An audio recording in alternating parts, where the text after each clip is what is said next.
Hi, I'm Reiss, and I run Immortal Combat Academy Tamworth. This is how I got started. Originally, I got started in martial arts doing karate. Believe it or not, I used to play a game called Mortal Kombat, and it really made me want to do martial arts. I did karate for about 2-3 years, and I got my blue belt in it. But it was a very much family-orientated martial art, and we didn't do much contact at all. When I was in high school, I actually got beat up, and karate didn't save me whatsoever. So then I wanted to take my attention to something that would actually help me defend myself if the occasion ever arose to it. So I started doing Thai boxing at a local club, and I started doing it once a week. I hated doing it. I literally had to force myself to go every week. I used to hate it. It was very unfair at the time. I used to be sick like every lesson. I used to get beat up every lesson, and I really didn't enjoy it, but I forced myself to go, and eventually I did start to enjoy it. I probably started Thai boxing when I was in year 7 in high school, so I was probably about 12, 13. I did that once a week. It was in an adult class, so we were doing it with other adults. We did a lot of sparring, a lot of heavy sparring, probably sparring we shouldn't really be doing. Used to get banged about a bit. The fitness was pretty intense as well, so you had to build up a resilience to that. And I really did enjoy doing a lot of the Thai boxing, and I wanted to progress more from there. So that's when, at age 16, I started doing Brazilian Jiu-Jitsu.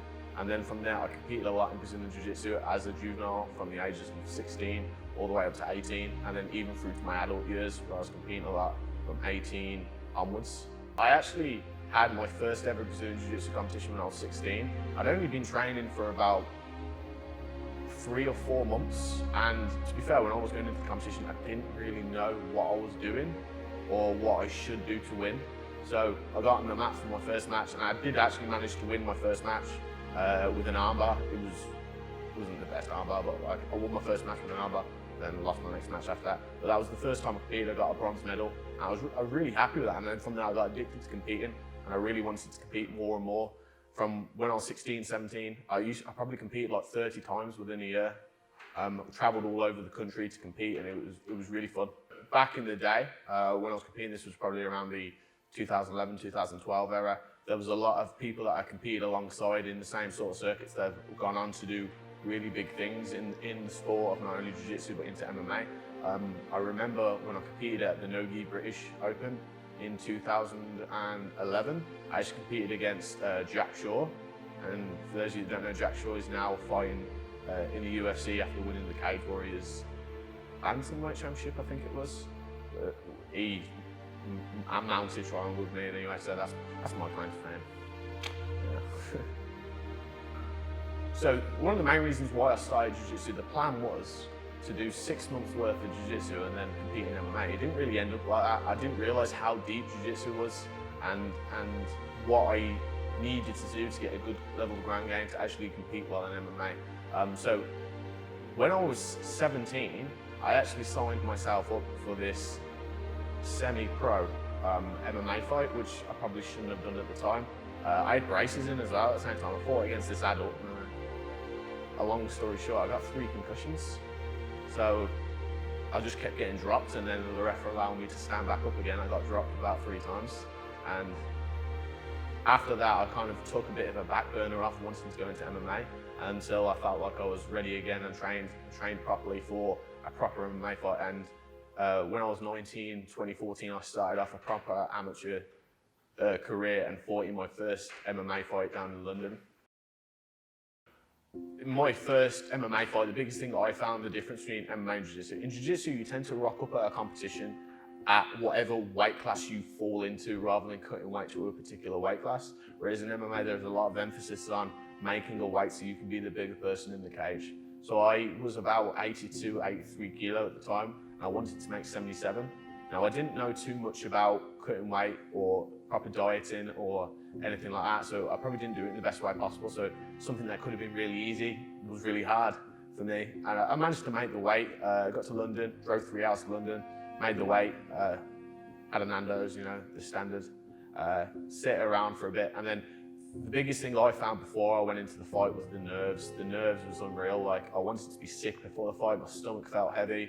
Everything I did when I was warming up, my arms and my legs felt really sluggish. So a big thing I've always suffered from is performance anxiety. So I really struggled to get into the moment. Walking out to the cage, I sort of was like, okay, okay, I'll walk into the cage now. I've got to get in there. Once I go in there and the cage door shuts, black. Like, I just don't really remember what's going on after that. Like, it's just sort of, you get in there, even though the ref's in there as well, it just feels like just two people are locked in the cage, and you're like, okay, the only way we're going to get out of here is if one of us wins or one of us loses. So we had that fight. It was really good. It was a really good, entertaining first round. We spent the majority of it on our feet. We were just banging each other a little bit on the feet. And then in the second round, I shot for a sloppy takedown. He took advantage and took my back and got me in a rear naked choke. My first MMA fight was obviously 2014. I did have a bit of a break from fighting MMA to focus on training jiu-jitsu and then eventually coaching. But I then fought my next fight in 2016, and I was training with some really good guys. I felt really good for the fight. I had a lot of pull-outs though. The problem is, like, because I think I was a purple belt at the time, Brazilian Jiu-Jitsu, when you find an amateur, a lot of people look into that a lot and they don't want to accept the fight, especially because I only had one amateur fight. A lot of people see that as more experience, that you didn't get very good fights unless somebody was a bit of a killer. So I had my second fight against a guy that flew in from Moldova, and that's when I was introduced to more MMA ground game. So I took the guy down, I managed to implement my game plan. I went for a guillotine choke, and then bang, I get banged out on the floor, ground and pound in my face, had nowhere to move, just smashing off the canvas. Managed to make it to the end of the round. I almost even submit him at the end of the round, then at the end of the round, just adrenaline dump. My arms are on my coats and I can't move my arms, like, just proper adrenaline dump. Just never felt anything like it. I couldn't go into that second round because I literally couldn't lift my arms up from my waist and gas my hands out that much. And I just knew I couldn't go into it. The ref took one look at me, looked how fatigued and tired I was, and just called it there, so I didn't go into the next round, which really was embarrassing at the time, because I talked a big game, and then after one round, a bit like a one squeeze Steve, my arms ended up failing me, and that was it. But I always wanted to redeem myself after that fight. So there was a fight going in Stoke. I literally had 3 weeks to prepare for it, and they needed someone to step in to fight this debut, and I thought, oh yeah, that's something I can do. I can just step in and fight. Who cares? I don't care. So I did train pretty hard for that fight. I was in a lot better shape, and then I went to Stoke with a few of the guys that I was coaching at the time, and then I was the first one on. So I got it out of the way pretty easy. I took him down again, got his arm, and got him in a Kimura. First round finish, like, really easy, and like the high you get from winning a fight, a contest that you thought you couldn't do, is just unreal. You know, the biggest thing with fighting is you get the highest of highs, but when you win, it's absolutely amazing. There's nothing that can top it. But when you lose, it's soul destroying, it's crushing. And that's the biggest difference between winning and losing. But realistically, looking back in hindsight, all the fights that I have lost and the rounds that I've lost go into making me a better coach. When I was first training MMA, I was training at a place called the Fight Hub that was in Litchfield Road, Industrial Estate. Now, the Fight Hub was run by two friends of mine who was hired by the people that ran the fitness hub, and I was just going down to train. It was very close to where I was working at the time, and I was going down to train and help out a few times. Now, one of the coaches ended up not coming in anymore, so I was sort of left with people with classes where nobody had an instructor, and I was like, well, I didn't really want to coach at the time. Like, nothing worse than I didn't think I was good enough to coach. For a while, I didn't think I was good enough to coach. Never promoted myself as a coach, and I hated doing it. But it was something that I felt like I had to do, because all these guys that were training at the time, they had no coach. They had no one to give them any guidance. So I just started coaching the odd session here and there when the other coaches couldn't make it. And eventually, I just ended up. First off, I took over the kids MMA on my own, and then took over the jiu-jitsu. Then the MMA coach at the time had a falling out with the owner, and he ended up leaving. So that's when he was asked me, do you want to take over the MMA sessions? And I was like, I've only had one MMA fight, but I can do. And that was when I knew I had to compete more in MMA. So that's when I started the second half of my amateur career. and started doing more fights and training and then teaching alongside that. That was in 2015. Now in 2017, there was some financial issues at the gym, and the owner basically turned around and said to me, we're going to either pack the fight up in and do something else, or you can either take over the business from us and pay us rents rather than us pay you as an instructor. And at the time, I was like, oh, okay, this is going to become my business then, isn't it? And I was like, yeah, of course. To start with, it was really hard because I had to make the rent and I had to make sure that there was enough money coming into the gym because I was doing that full time and trying to make ends meet in there. But eventually it became even better then because I had control over the social media and the advertising and help people come in through the gym. We actually tripled the member base in the time between 2017 when I took it over to 2019. And we also started running our charity cage war shows in that time, which helps add more blood to the gym. And we raised loads of money for charity.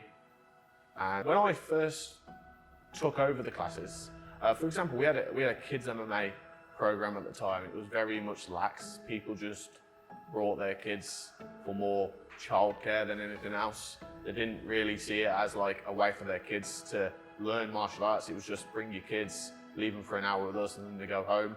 So when I took the kids class over, I think there was like 4 or 5 kids. By the time we started doing it properly at the fight, we brought it up to like 30, 32 kids, something like that. And we got them really involved. The classes were a lot more structured. I brought in other people to help me out in the classes, and it just boomed from there. The kids classes did. The jiu-jitsu classes and the MMA classes, we probably had about 8 or 9 members at the time when I took it over, and then we've got up to, I think we went up to about 40 adult members in the short amount of time, just through word of mouth and social media. I started promoting myself as a coach on social media, did the Fight Hub social media channels as well. People started coming in, started seeing how much fun it was to do what we were doing. There was no egos, people just came in, we had fun, we learned techniques.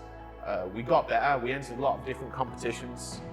A lot of our guys won loads of gold medals, silvers, bronzes, and even quite a few of our members competed in amateur MMA as well, alongside myself. And it was really good. Like, the fight was building up to be its own brand. People knew when you talked about mixed martial arts in Tamworth, the fight was the place to go. We were approached by a company in 2016.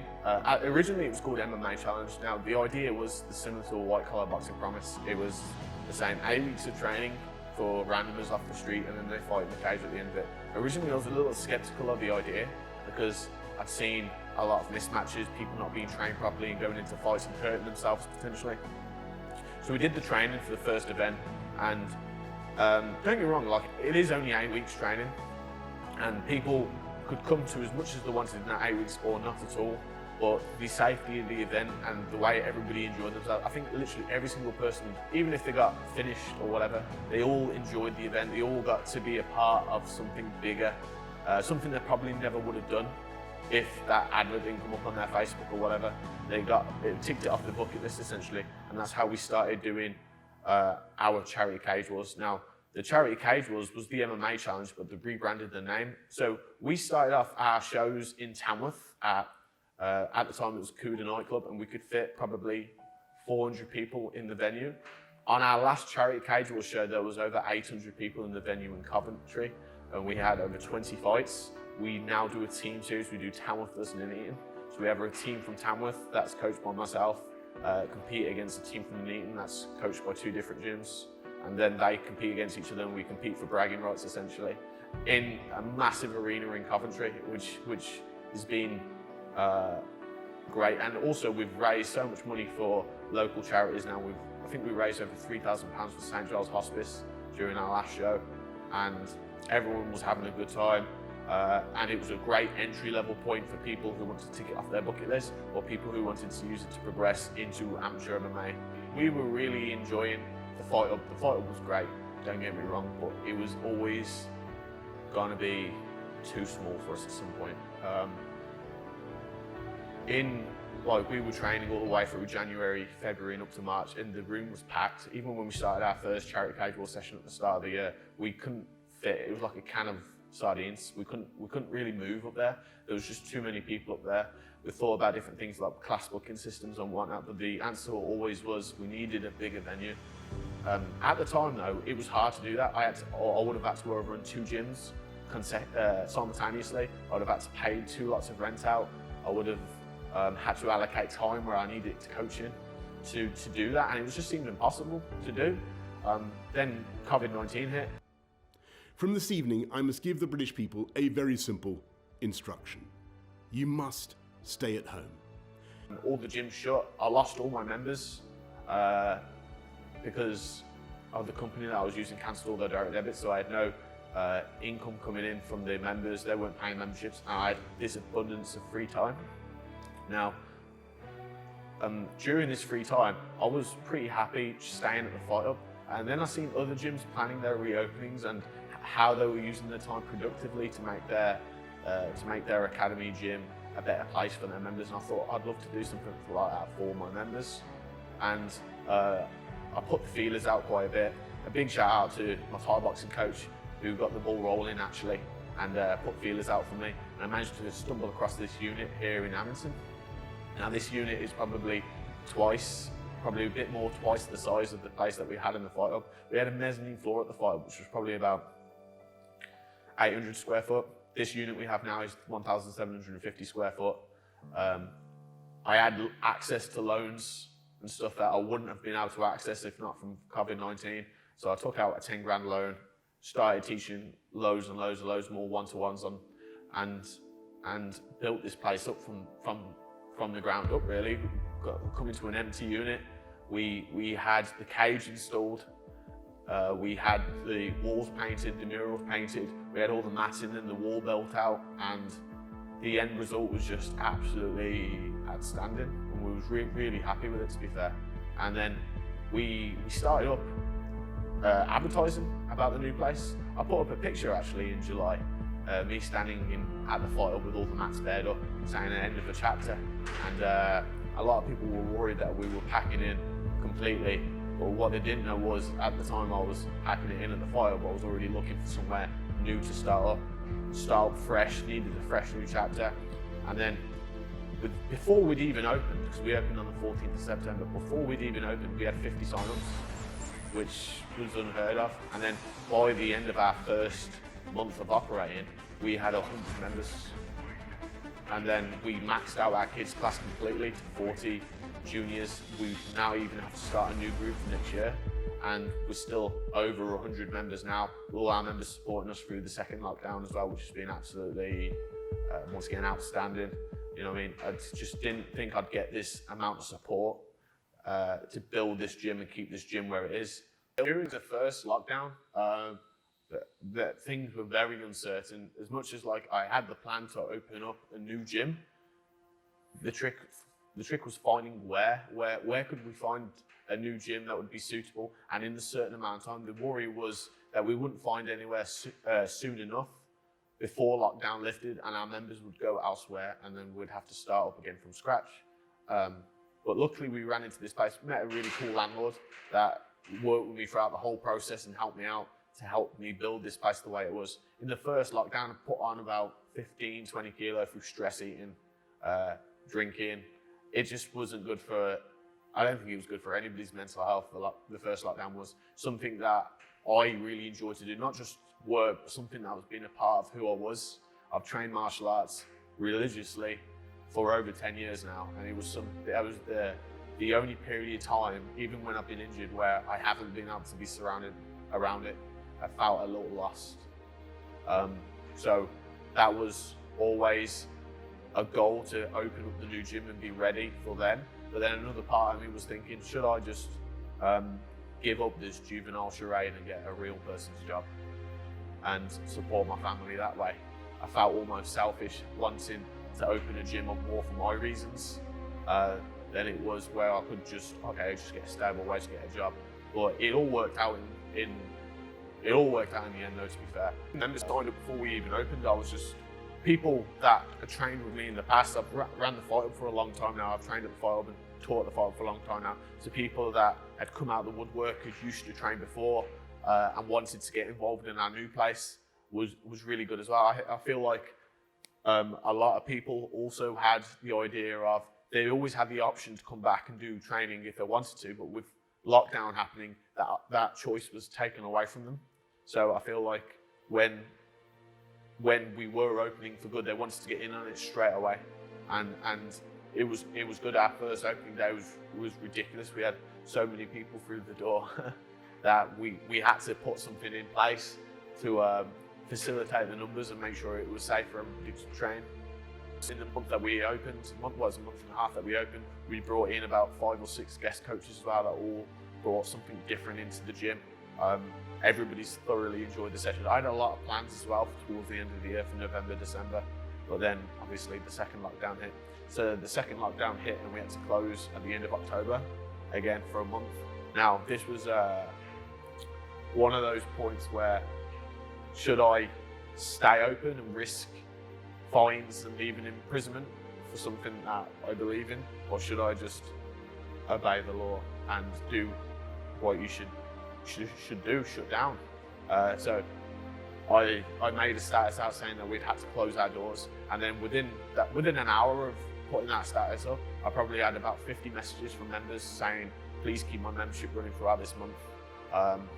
We want a gym to come back to when it's all opened, which was really on that night when we were told to shut down, and then to get all those messages in within an hour, which was turned like a really bad day into a really good day, like, because I knew I had that support from everybody else, and then I knew I wanted to repay that kindness and support when we reopened. Now that we're open again, and now we're looking to do our classes again very soon when we go into tier 2, that's going to be into a realization. For myself, as a coach and competitor, I'm hoping to make my professional MMA debut next year. It's something I've always wanted to do. And the plan was to have 2 more amateur fights this year and turn pro next year, but that was taken away from me. My fights were cancelled because of COVID-19. So next year, I'm just going to take the jump and take my first professional fight and compete a lot more, be a lot more active as a competitor, especially as I have a lot better people here to push me now to get to that level as well. And as a coach, my job is to continue giving people good value training, being able to push people, not just in the areas of competition, but for their own well-being, physical, mental, and being able to provide a service and hopefully be a role model to people that want to get involved in martial arts and give them the guidance and support they need to achieve their own goals. With the gym, my plan has always been the same. My plan is to have a full-time martial arts academy. We hope to run very early in the morning classes, afternoon classes, and a full evening class timetable with not just myself, but other coaches to bring in to give people a variety of different classes, more structured, and a very able support network for our social media channels where our members can connect with each other and us as coaches, and we can help provide online support as well as physical support for when they're in the gym, and being able to arrange member days and events where we all can get together and do things socially as a team, not just as in the training side of things as well.